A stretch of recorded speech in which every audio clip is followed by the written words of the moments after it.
Така, ето едно фарче, което полираме днес. Както се вижда, вече сме го започнали да го шкурим. Сега тук има една част от оригиналния лак, който трябва да махнем.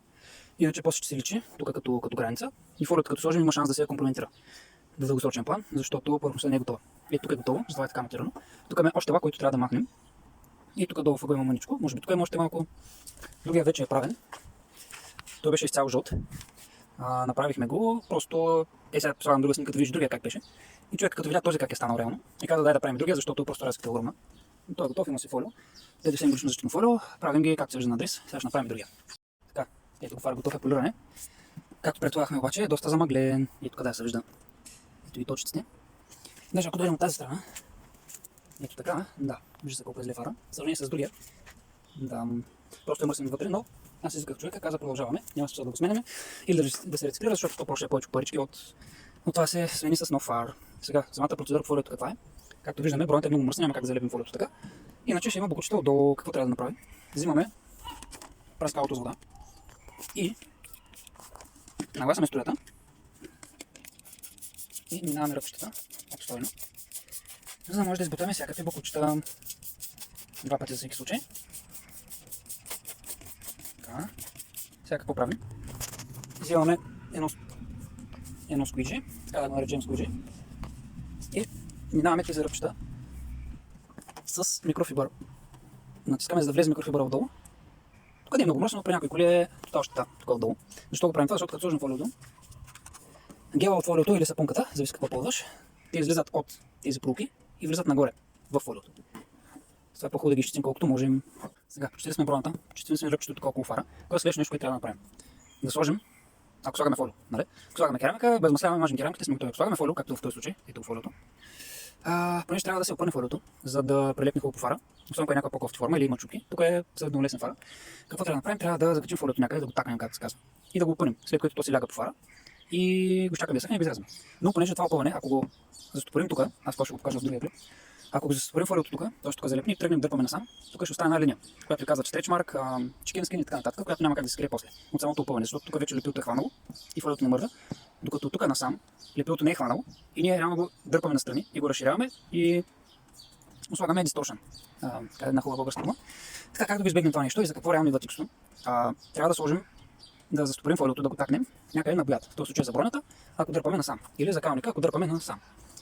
Какъв е проблемът тук обаче? Понеже много от броните са боядисвани, както се вижда тук. Повечето брони са боядисвани, дори на нови коли. Обаче ние не знаем как е боядисана бронята и колко лак са сложили и колко боя. Това означава, че може да е компрометирана. И ние като лепнем тук фолиото и като почнем да го опъваме, какво става? Лепилото много здраво хваща тук, защото сме го хванали, за да залепне хубаво. И после като тръгнем да отлепнем фолиото, може да стане да падне боята. И реално за това, накратко, това дългото обяснение, слагаме тиксо, безцветно тиксо, върху което слагаме фолиото, което след малко ще покажем. Ето го тиксото готово е. Нищо невероятно, просто го залепяме върху и после върху него ще сложим тук фолиото, за да може да залепне и го поемем насам. Сега следващата стъпка е да обезмаслим. Това става с изопропилов алкохол. 90%, 99% може да е. И аз съм го смесил, как съм го разредил? 2 към 3 или 1 към 1 съм го направил, мисля, че 2 към 3. Напръскаме фара, оставяме го малко да постои. След като сме го оставили малко да постои, изопропила, за да почисти всички мръсти, които не може да се почистят с кърпата и с вода и така нататък. Например, паста от полирането. И вземем изцяло чист друг микрофибър, който не ползваме за полирането. Това е за да няма прашинки по него, които да останат по фара. Забърсваме го хоп-хоп. Няма да е перфектно, защото така че пак ще го мокрим след броени секунди. Ето го парчето, вече сме го изрязали, за да не губим време, в което да има шанс допълнително да се цапа фара, да се праши. Сега, като го наложим фолиото, ето го, горе-долу докъде идва, ето го, то се вижда къде е фара и фолиото, т.е. с текстото покриваме. И тук имаме, винаги се ставим малко отстрани, допълнително отзад, за да може да го опънем и да може да се легне без проблем фолиото. Иначе имаме големи пръсти, които ако ги оставим, може след време да се отлепи фолиото, да влизат мърстики и така нататък. Сега с какво правя? Само да мога да държа телефона някакси. Така. Сега, понеже знаем, че тази част отпреди, така ли, че няма да залепяме на фара. И отлепяме още от сега. Ето така. И се оставяме малко, което така иначе няма да стои на фара и ни пречи, че ще се цапа. Защо го правим сега? Защото като напускаме и сега сапунката, идеята е веднага да можем да сложим фолиото, без да губим време от това да се праши. И това ни спестя няколко секунди вече, като сме го отлепили до някъде. Ето го напръскам с сапунката. Сега го минаваме веднъж с шпатулката, за да изчистим прахоляка. След това пръскаме още веднъж с сапунката и веднага слагаме фолиото, без да губим време. Затова реално сме го започнали вече фолиото. Ето го фолиото сложено е. Сега вече няма опасност да влезат големи бокуци. Сега тези пръсти, които се виждат, fingers, трябва да опънем фолиото, за да могат те да се скрият. Ето сега ако фана фолиото и го опъна тук отгоре, горната част. Ето и хоп, те пръстите се скриват. Това е цялата идея на пълнето. Така сега какво трябва да направим? Трябва в тази част да го такнем фолиото, да го залепим за чипсо. Не може като опъваме назад, все пак нещо да го държи тук отпред. Сега ако не искаш да лепне фолиото, както тук, просто изпакваме сапунката или гела за поставянето на фолиото с вода. Колкото е по-сухо долу, толкова по-лесно ще залепне фолиото. Ето. Тук не ни трябва много, защото това не е чак толкова рабат, няма бънки и така нататък, няма нужда чак толкова да го опъваме. Сега сложим фолиото. Сега какво правим, понеже малко сме говорили, тук вече отдолу почва да изсъхва, то се вижда. Ето. И ако тръгнем да опъваме сега, може фолиото да се, те казват му претакинг. Тоест да залепне прекалено рано и да станат слези и така нататък. Тоест какво трябва да направим? Много бързо трябва да го отлепим, да го върнем до тук. Тук няма да го отлепим, нали? Все пак е залепено. Пръскаме набързо от сапунката и го опъваме. И сега ще го направим, ще се вижда как става. Сега, колкото може по-бързо го правим, за да намалим шанса да влязат прашинки. Отлепяме, пръскаме набързо и сме готови. Сега какво правим? Хващаме фолиото, опъваме назад и с пръстите настрани. Назад и настрани. И го залепяме за боята, за да може да стои. Бързаме, защото отпред почва да се отлепя в предната част на колоната. Ето го. След като го опънахме, вече няма пръсти. Това е цялата идея на пълнето. Сега тези тук, които се получават, как се оправят?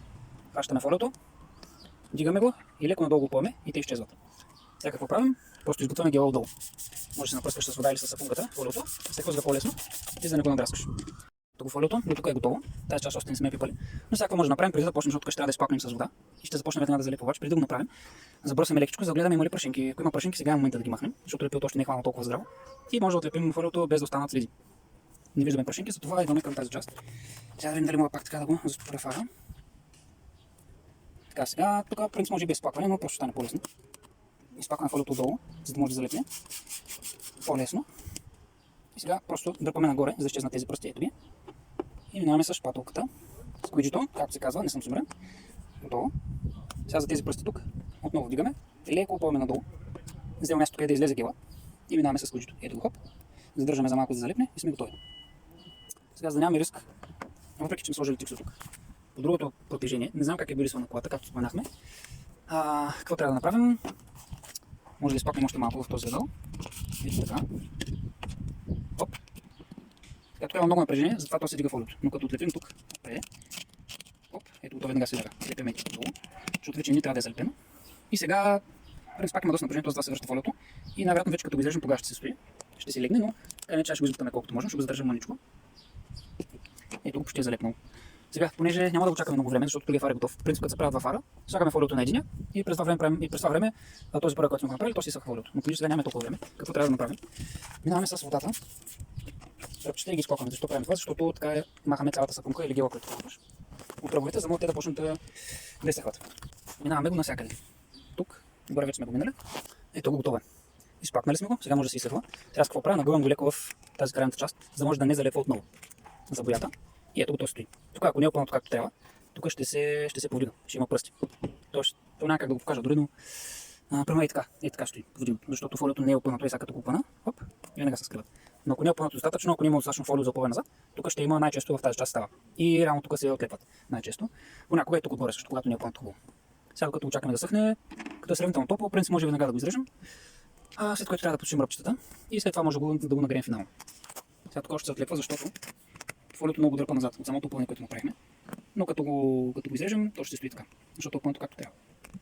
Сега докато чакаме, може да приберем малко натурите, които сме създали и след това вече ще го изрежем. Сега, изчакали сме го да изсъхне. Време е да го режем. Как го режем това фолио? Всеки си има негов начин, аз ползвам скалпелчета.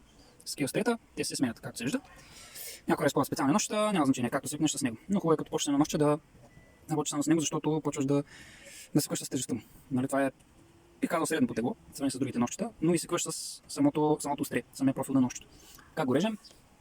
Много хора слагат пръста от другата страна на ръбна, т.е. ето този пръст средния. До него опират нощчето, така, и се водят по, сега не режа, но просто казвам, и се водят по фара. Ето така хоп. И като погледнеш отгоре, ето го хоп. Пръстът ти следва самата изуска на фара, по-ръбчето. Така стават супер, някои хора директно режат така и гледат отгоре, други хора слагат пръста така, трети така, някои хора тук идват, други идват така, както няма значение, както е по-удобно, трябва да пробваш няколко начина и да видиш за теб кое е най-доброто, но най-важното е като свикнеш на острие да работиш само с него, защото ще усещаш тезата на самото острие. Сега как да усещаш кога не режеш фара, което е въпрос за някои хора, за някои клиенти и така нататък. Как може да ми гарантираш, че не ми режеш фара? Това нещо се прави с, т.е. как да стигнеш до там, това нещо е просто с опит, с времето. Ще почнеш да знаеш колко наци трябва да слагаш. И това е точно от острието първо и от фолиото, което ползваш. Като ползваш на същото фолио, това е на текрат фолиото, 5 до 7 годишно.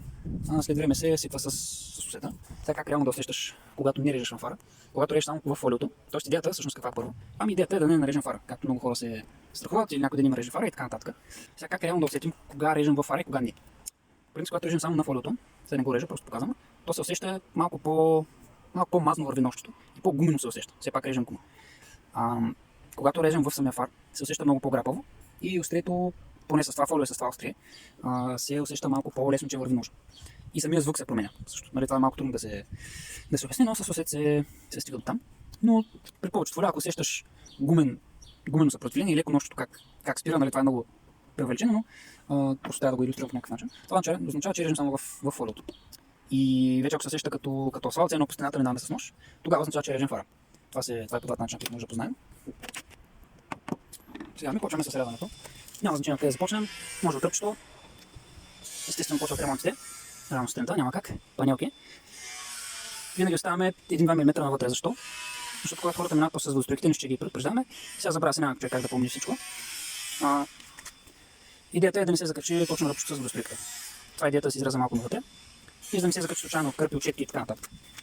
Тук при самото рязане трябва да застанеш на тези както е удобно. Но идеята е само да довърша тази линия и ще коментираме. Сега тук като дойдем, един вариант е с другата шпателка да държим и да натискаме на фолиото надолу, за да може да го изрежем, което най-вероятно ще трябва да направя, защото пак се връща. Идеята на рязането е винаги, поне започва така по-удобно, сега да фокусира камерата, е да режем към нас. Тоест аз съм застанал зад фара и режем насам. А не да дойдем примерно ето така и да почнем да режем настрани. Така е много неудобно и просто няма да е права линията. Или да дойдем и така, просто така и като дърпаме с цялата ръка, а не само с китка. Някои хора цялото тяло се местят. Така е най-стабилно, поне за повечето хора. Сега тук да проверим дали нещо сме изразали изобщо. Идваме тук горе, дърпаме и... Да, почти сме го изразали. Тук е на ръба. Така какво правим? Дърпаме го настрани. Важно обаче как го дърпаме. И сега ще покажа, само да го отрежем тук. И така, хоп. Така, сега. Как дърпаме фолиото, което е също толкова важно, колкото и рязането. Не го дърпаме насам, навътре, защото така, ако не е изрязано някъде достатъчно, ако не сме натискали достатъчно, може, както дърпаме, особено като дърпаме в насам да дойде срязаното, защото това как го дърпаме. Хващаме го и дърпаме настрани и навън от срязканката. Ето така насам, а не насам, защото така има голям шанс да отрежем фолиото навътре, докато го дърпаме. Да го отрежем и то се скъса и тръгва навътре. Тоест идваме ето така, хоп, пак внимаваме и гледаме фолиото. Ако усетим, примерно така тук спре фолиото и тръгнем да дърпаме и то не иска се реже, може да се да го резнем с нощто за всеки случай, да не тръгне навътре. Но ето, продължаваме се.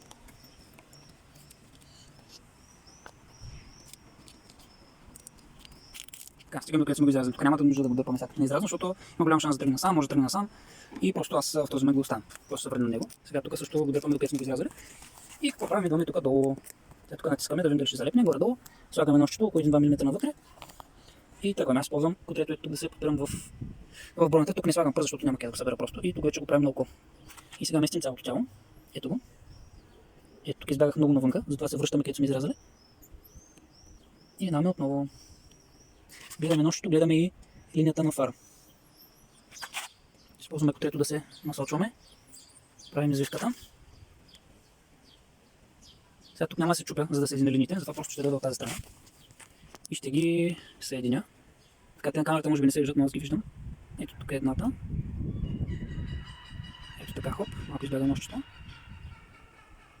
Добре, трябва да стане по-удобно, за да може да го направим както трябва. Тук някои хора ги правят като тръгънци, като квадрати, защото не се занимава толкова. Но ако не бързаме, без да натискаме много, може да стане доста по-прилично. Сега, като дърпаме, много не сме изразили, затова когато тук не тръгва, просто трябва да пробваме друго. Ето тук, ето идеално. Това се тръгва, сега го отлепяме нагоре. Ето тук се вижда, че не съм го натиснал толкова нощчето и фолиото реално не е срязано до край. Затова се повдига цялото, когато го режем. Тоест това доказва, че не сме изразили в самия фар. Ето тук трябва да внимаваме обаче. Режем нагоре, т.е. отлепяме. И ето тук, понеже не сме натискали много, то се стои. Сега какво трябва да направим? Трябва да го минем по същото място, със същия натиск. Така. И сега може би вече почти е готово. В началото е тръгнало, да, ето добре. И тук е, да, прилично. Сега тук надолу пак не го дърпаме насам и нагоре, защото има много голям шанс да тръгне нагоре. И всичката тази работа, която правихме до сега, че на и трябва да почнем от начало. Сега какво правим? Дърпаме го навън и надолу в този случай. Ето го навън и надолу. Ето тук пак се вижда как съвсем леко се надига фолиото, където е срязано, което доказва, че сме срязали само в него. Това са пръшинки отвътре между другото. Ето тук се вижда, както коментирахме доста навън. Така, продължаваме, дърпаме лекичко, гледаме ръбчето. Сега се фокусира камерата. ние да не се виждаме много, защото сме гингстъри. Така. И стигаме до някъде тук сме го изразали. Да. Сега, както казах, с шпателка натискаме или с пръст държим и изразваме. Сега това не мога да направя с нарка, така че оставяме телефона. Ето така държим с шпателката и изразваме. Така, сега фолията изразваме. Какво е първото нещо, което правим? Ами, махаме текстове, че не трябва и се молим водата да не падне, да е болисано както трябва. Това лепило не е толкова здраво колкото фолиото, затова шансът е много малък. Но, може да чакаме да разберем по трудния начин. Остане лепило тук, си носиш спрей и го махаш лепилото. Така, няма никакви проблеми, идеално. Сега какво правим? Понеже не сме, дори да сме го чакали повече време фолиото, вземем кърпа и минаваме по ръбчета, за да се потушат. Това е задължително. Минаваме го 2-3 пъти, колкото трябва. В принцип 3 пъти е достатъчно. Обръщайки всеки път на нова част от кърпата. Така. Сега какво следва? Следва нагряването с пистолета. На този зависи на какви градуси е пистолета, но грубо казано от около 3 до 7 см се минава, горе-долу с ето такова темпо. След което като минем с пистолета се минава или с ръкавица, или с някакъв працал, с който финално залепваме, така да кажем, ръбчето. Аз ги минавам 2 пъти, някой ги минава доста повече, зависи как ти искаш, колко мислиш, че е добре си го сложил фолиото, ще го пробваме и така нататък. Това е последната стъпка, след това може да го забършим финално, както и броната, събираме се нещата и казваме човека как да се пазва този трик и колко време и така нататък. Това е горе-долу процедурата. Ако имаш въпроси, може да оставиш в коментарите. Ние ги правим на адрес. Това всичко нещо.